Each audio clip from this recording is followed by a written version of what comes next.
Hey, what's going on, everybody? Manny here once again. Welcome to DFS Zone. I have a brand new video for you, ladies and gentlemen, but before I get started, like always, I appreciate you guys drop a like. If you're new to the channel, first time here, have never ever seen any of my NBA lineup advice videos, the only thing you have to do to be a part of our community here is to become a subscriber down below. So make sure you subscribe to the channel. Make sure you put on your post notifications.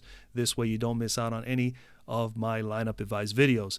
With that being said, today's Tuesday, January the 29th, 2019, and we have a 7-game slate in the association. And before I get started, not a bad night yesterday. Did cash a little bit, pretty much almost broke even. A lot of the plays I did mention did fairly well. There were some guys that really smashed. So hopefully some of you guys took advantage of some of those plays and did well for yourselves. Hopefully you guys made some money.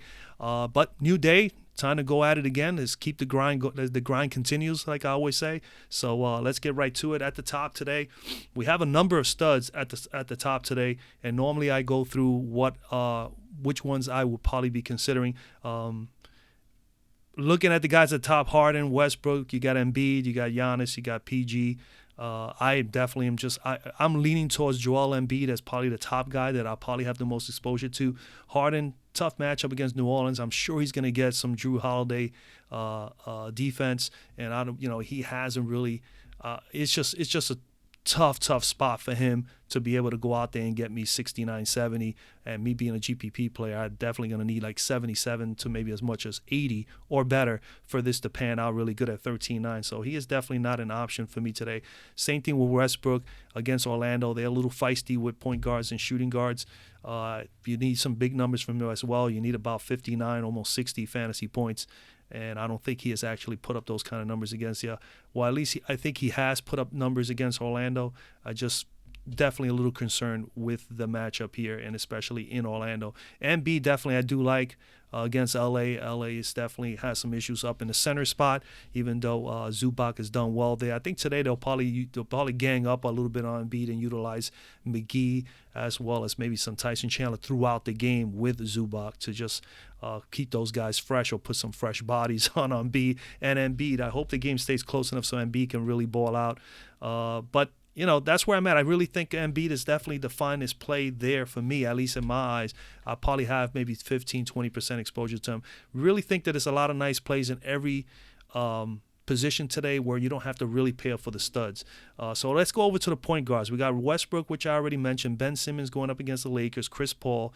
I am going to go all the way down. I really think that Rajon Rondo is in a good spot at 6,900 going up against Philly. Philly has a little bit of vulnerability. They do give up a few points to the point guard position, but I'm also trying to take advantage of the factors that Rajon Rondo is going to need to step. Raja is going to have to step up here due to the fact there's no LeBron James, there's no Lonzo Ball, and looking back to seeing how well he has played with those guys out, he has actually had at least almost a 5% bump in usage when those guys are off the floor. And we know that he's going to need to score. He's going to have to be not only a facilitator, which he normally is, and he's a pretty decent defender. He can get you some steals and all that, but we need him to score points today and not only just, get some assists and get some rebounds. He's going to need to do it all. And as you can see, last 2 games out, 37 and 42 minutes. So he's playing 37 plus minutes in his first 2 games out. He already had a double-double, and he already is averaging over 29 fantasy points per game. Had a 48 spot 2 games ago, and that's above his average. So at 69, I'm okay with that. In this slate, you need about 34 to meet value. On DK, he's 6,700. You need 33. He's averaging 26. I think he can get us there, and we have to take advantage of the factors that those guys are off the floor, and he's going to have to ball out. So that's the chance we're going to take here with Rajon Rondo. Home and away splits, I tell you, 10 games at home this year, those numbers do not look pretty. 39% field goal percentage, 32% from 3, which is about average, 6 points per game, only 24 fantasy points per game. He is definitely shooting a lot better on the road, 53%, 47% from 3, 12.5 points and 33 fantasy points. So again, not the greatest statistics as far as how well he's played at home thus far this year, but we're going to take advantage of the factors that he's going to have to step up for his team here. Hasn't played fully this year, but last year he played 2 games, and they were solid 2 games for Raja. 57.4 in one game, and then the other game he put up a 28.8, pretty much a 29 spot. So again, with no Ball, no James, and possibly no Kyle Kuzma, man, you're going to have to rely on some Rajon Rondo and some Brandon Ingram today. Those 2 guys definitely are guys to consider. Philadelphia, 15th in defending point guards, and they've been allowing 29.3 fantasy points per game as of late, just slightly under 1 fantasy point per minute to opposing point guards at 0.98. They did recently give up 22 to Barton and 23 to Forbes and 41 to Westbrook. Other than Rajon Rondo, Satoransky stands out to me as well going up against Cleveland. Cleveland is very vulnerable here as well. They're 18th in defending point guards, and they've been giving up 40.6 fantasy points per game to opposing point guards as of late. In this actual slate, that is the highest. So Satoransky is someone to consider. He's playing over 35 minutes a game. So he's playing a massive amount of minutes. Obviously, to the injury to John Wall, he has stepped in. So Satoransky is someone that I'm going to have a little exposure to as well. So Rondo and Satoransky. And then if you wanted to come down, I am not at all opposed to having some Elfrid Payton. Now, granted, they could possibly be no Julius Randle today. So then Drew Holiday is going to have to not only chuck up the ball and really play his ball. He's going to have to ball his butt off tonight, and you're going to need some help. So if Julius Randle plays, then I think those two guys would be just fine. Elfrid Payton, the only thing about Elfrid Payton, man, is you just don't know what you're going to get from him. Sometimes he'll give you 15-20. Sometimes he'll give you 35-40. So you're hoping you get that 35-40 from him. But at 5,700, he's not a bad play here. Elfrid Payton. Home and away splits, he is better on the road than he is at home. 48% field goal percentage, 39% at home, as opposed to 48 on the road, 41% on the road, and 26% at home. So a little concerning where he's having trouble on the road. But again, this is just a situation where they're going to need him to play well. And what I do like is if there is no Julius Randle, then you're definitely going to have to consider Elfrid Payton. So again, I'm not locked in on him, but I do think that he is an option today. Elfrid Payton at 5,700. 5,700, you need 27 from him, and he is capable of getting you 35-40. And on DK's 5,400, you need 26, and again, he's averaging 26.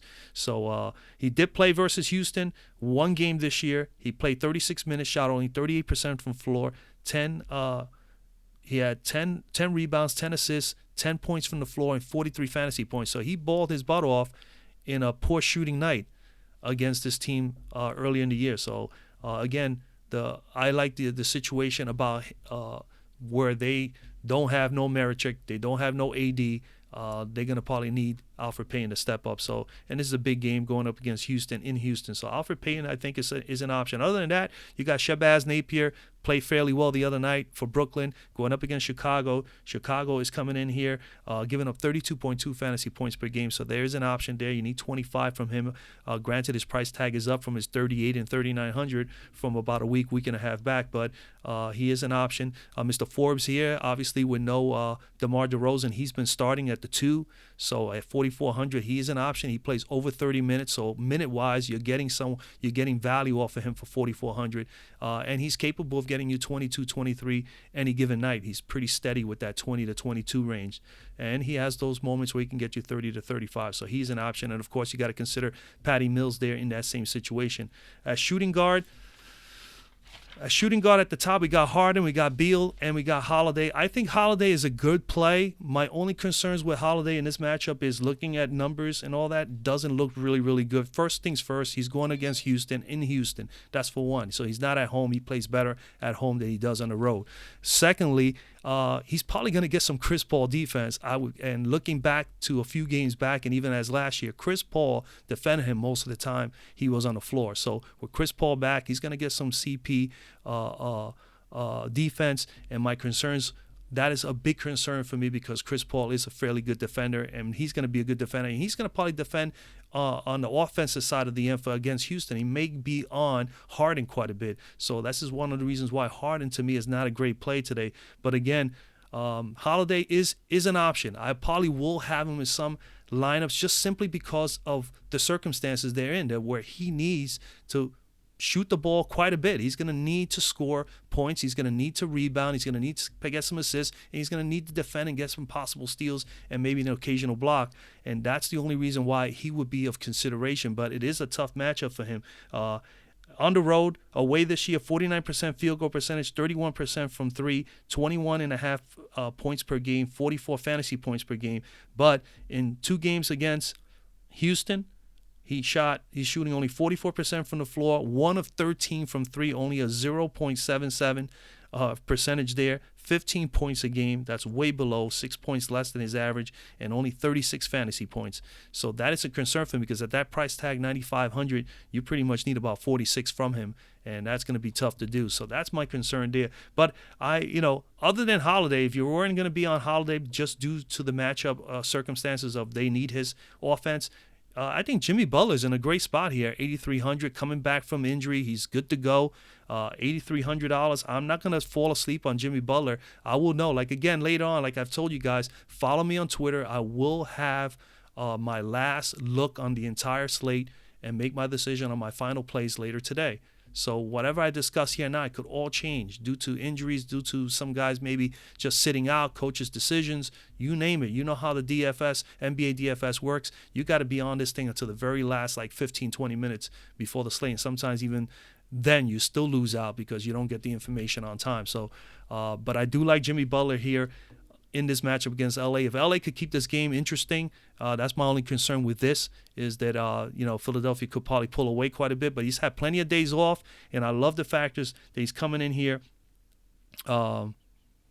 He's averaging 20 and 5 and 4 pretty much, 37 fantasy points, 8,300. You need 42. On DK, he's a steal, 6,900 for your DK players. I will have a lineup with him on DK for sure today at 6,900. You can't pass him up. You only need 34 fantasy points. That is very much attainable for him, even in a matchup like this, if it doesn't go a full 4 quarters that he plays because of a blowout. If it ends up being a blowout, I think LA will keep this a little competitive, and Jimmy Butler should be able to get 40 or more here today. His home and away splits: 46% field goal percentage, 42% from 3, 21 points per game, 37 fantasy points. He has played LA twice this year. Look at these numbers: 55% field goal percentage, 73% from 3, 28 points from the floor, and 51 fantasy points. So he has tore them apart. So JB is definitely someone to consider here in this matchup today.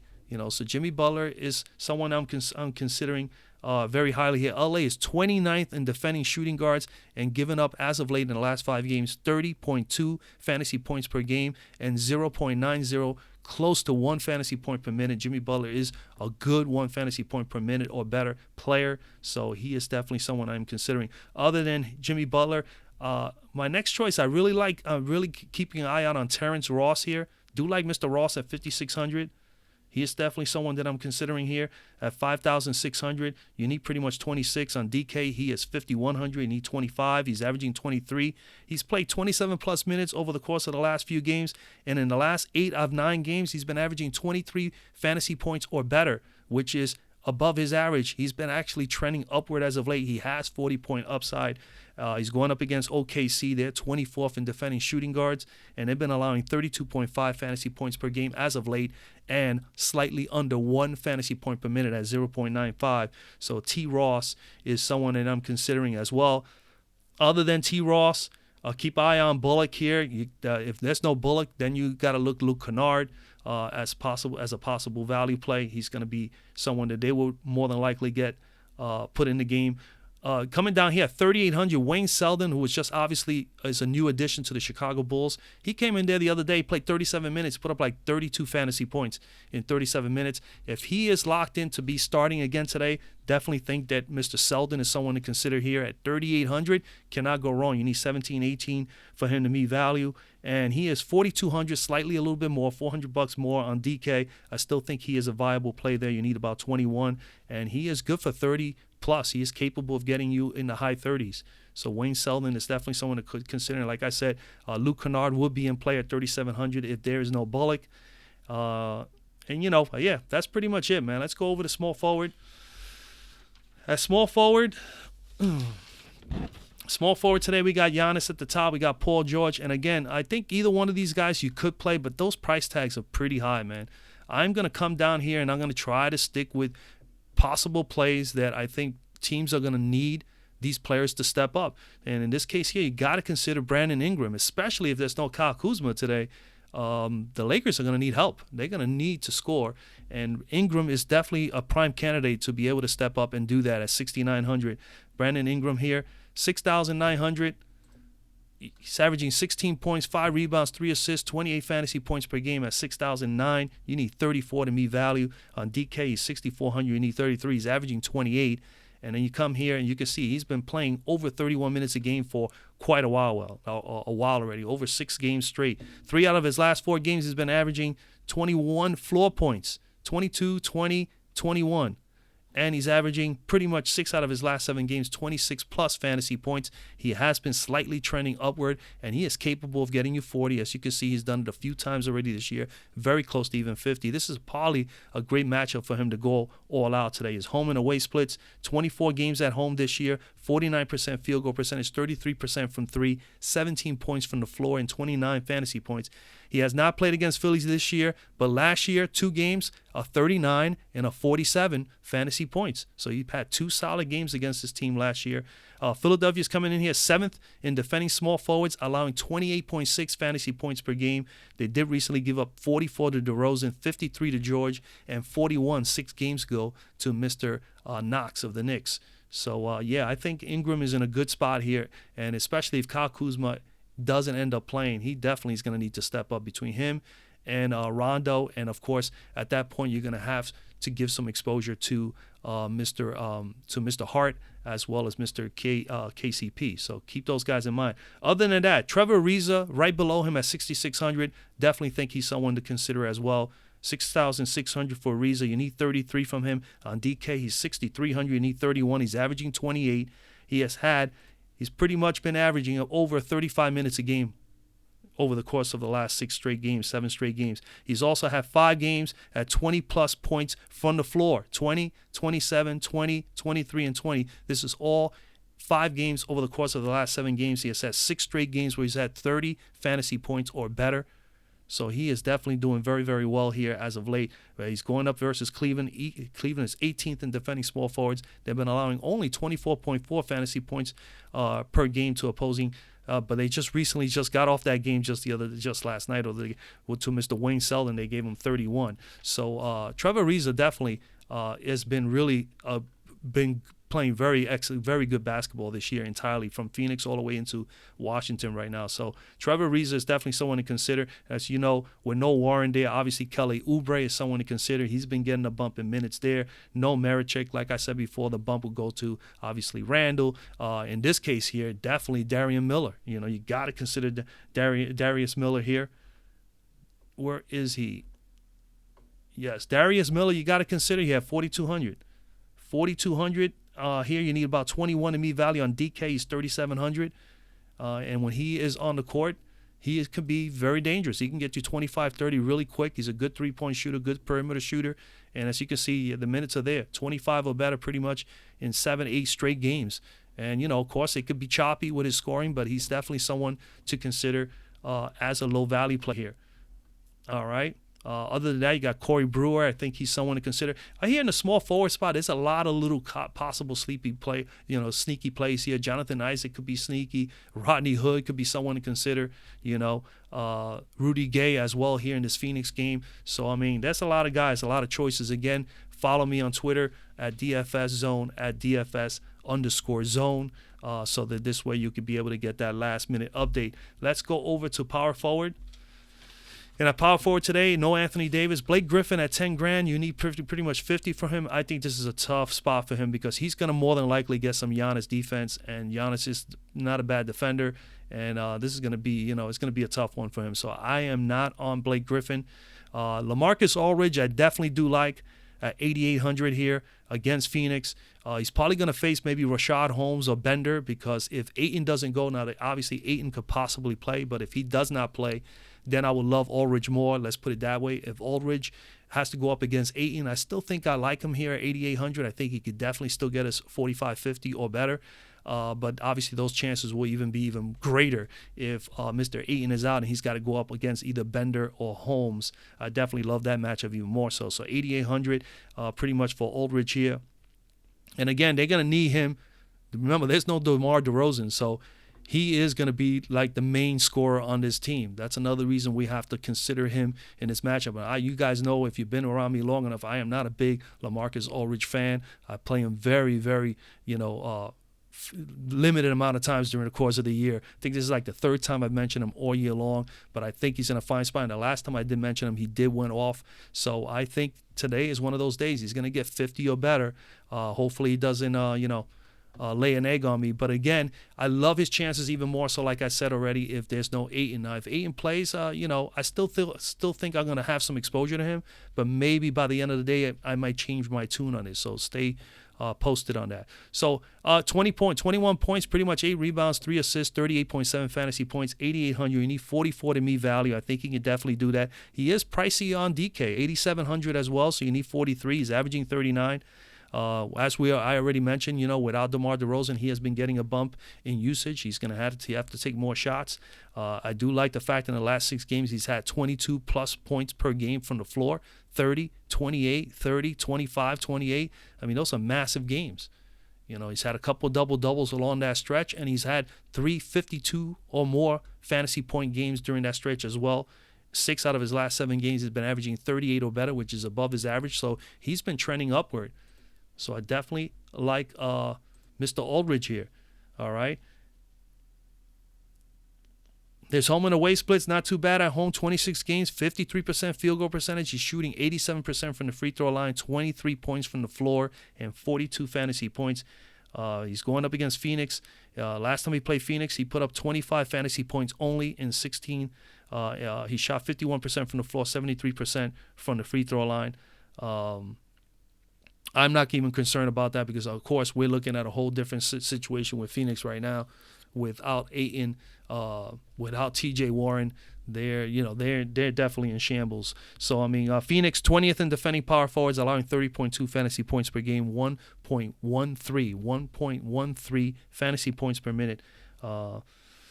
They recently gave Zubac, because remember, when you're looking at Aldridge, you're looking at him as playing the 5, even though he's here as a power forward in FanDuel. Remember, he is power forward and center eligible on DraftKings. So here you got to look at him just as well. You're looking at Aldridge, you're looking at Randle, and you're looking at Fareed. All 3 of these guys, I'm probably going to have exposure to all 3 of these guys today, but I'm probably going to have to pair both of them here on FanDuel, both as power forwards, even though more than likely 2 out of the 3, or maybe all 3, may play the 5. So you got to keep that in mind as well. So Aldridge is probably going to be a center. So that means what I'm trying to say is if you go with these 2 guys here, let's say you decide to go with Aldridge and Fareed today, which I plan to do in some of my lineups, especially if Ayton is out, that means I'm going to pay down a center. I'm not going to go and pay for Embiid. I'm not going to pay for Vucevic. So I'm going to come down maybe to a Jared Allen, to a Zubac, and hope for the best there. We'll get to that as we get to center. But again, at power forward, LaMarcus Aldridge definitely in play, man. 20th in defending power forwards, allowing 30.2 is Phoenix. And they've given up to Beasley just recently, 31. Zubac, they gave up 53 fantasy points to them. Millsap, 3 games ago, 41. So again, there's definitely an opportunity for Aldridge here. I really, truly believe he's in a great matchup. Other than that, down here, I will have some interest in Julius Randle if he plays. He's more than likely going to play the 4, not the 5, because Okafor has been playing the 5, and he's been doing fairly well. So why change anything? So Randle will probably be at power forward if he's good to go today, and I still like him there even as a 4. At 8,600, you pretty much need 43 to me value. He is 7,800 on DK. He's averaging 37. He has 50-point upside. Why not? He has 2 games against Houston this year. He shot 60% from the floor, 50% from 3, averaging 9 rebounds, 24 points from the floor, and 44 fantasy points. So, yes, I do like Mr. Julius Randle here if he is able to play. Houston is 6th in defending power forwards and allowing 33.5 fantasy points per game. So Mr. Randle is in play, ladies and gentlemen. Kenneth Fareed is definitely in play. Had him the other night. Did well. He's in another good spot here again. He's going to go up against Okafor. We know he's playing the 5 pretty much for this team, and he's been doing well. The only thing is his price tag has jumped up quite a bit. 7,400 for him. You need about 37 to me value on DK. He's 6,300. Need 32. He's averaging 35-plus in 3 straight games and 36-plus minutes in the last 2 games. So he's playing minutes and he's getting points, 2 straight double-doubles. He's going up against New Orleans. They're 26th in defending power forwards, and they are 24th in defending centers, allowing 30.4 fantasy points per game. We have to look at him as a center in this case. They did just recently give up 44 to Aldridge and 60 to Blake Griffin 4 games ago, sorry.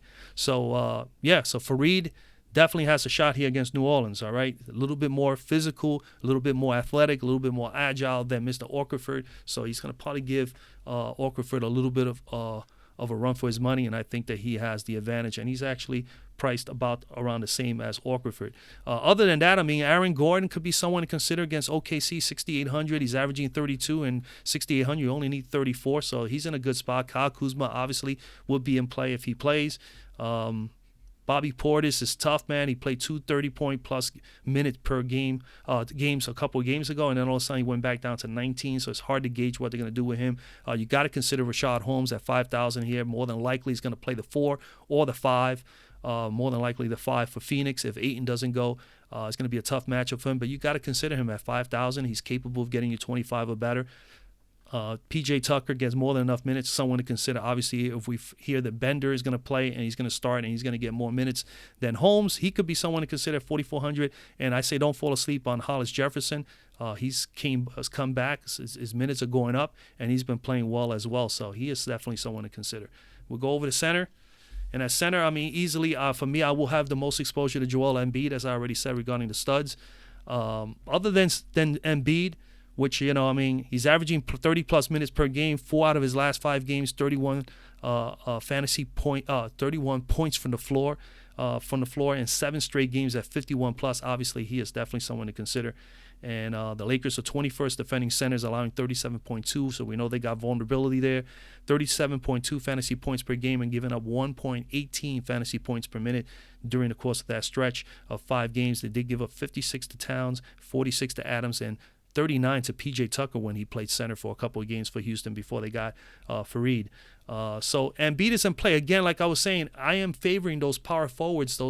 I'm willing to pay up at power forward at the 4 spot today. So for me, most of my lineups are going to consist of maybe some centers that are definitely a little bit lower in price range. So Okafor will stand out there, 7,200, which I mentioned will go up against Fareed. So he's someone you can consider at 7,200. You need 36 from him here on FanDuel. You need 30-plus. He's been doing 30-plus minutes since replacing Anthony Davis during his injury.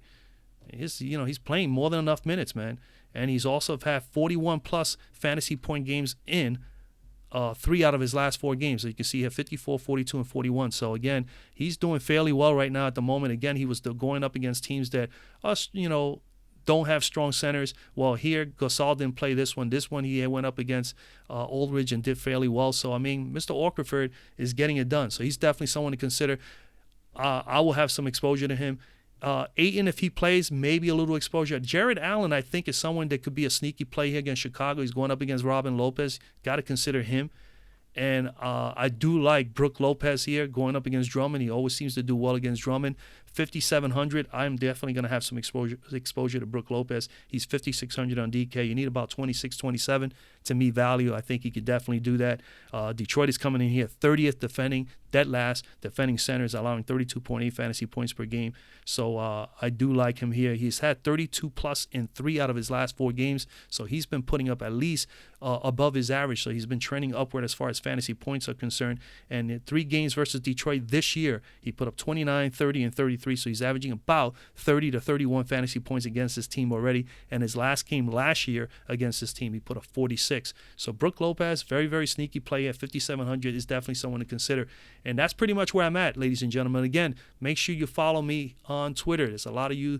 I got, like I said, there's more than enough subscribers here, but I'm not getting a whole lot of people following me on Twitter. If you want to be able to get those updates, please make sure that you follow along on Twitter. You can always comment down here in the description, write a comment here on the actual video. I'll get back to you. I always do everything I can to get back to everyone that's answered or has made a comment or asked me a question here on the video. So just continue to do that. I'll do the best I can to get that stuff out to you. And again, that's basically it, man. I wish you guys a lot of luck. Drop a like on the video. Make sure you do subscribe to the channel if you haven't done so already. And make sure you share it. Make sure you share the tweets and so on and so forth with others that you may know in the DFS community. And again, I wish you guys a lot of luck, and I'll see you guys tomorrow.